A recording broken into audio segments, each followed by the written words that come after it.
Now we are going to do our aioli. We are going to be cheating today and we are not going to make our mayo. But the garlic and the lemon that goes into the traditional aioli, we are going to do. So I'm going to smash my garlic cloves because I want them to be very well mixed with the mayo. Our garlic there. In theory, should work. And we are going to be adding the mayo. Okay?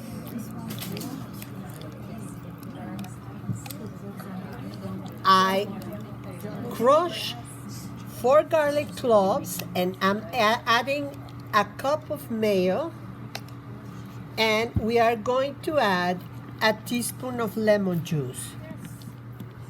I have the juice. I like this device. I don't have it. I need to go and buy it. All right. I normally try to do it in the small one so we don't waste. And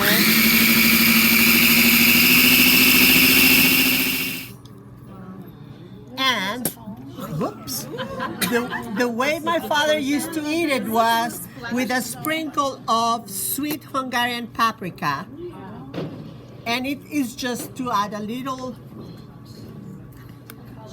color, yes, for presentation, and it looks very nice. Super easy. It's not, remember, there is hot and there is sweet. This is sweet. The hot is like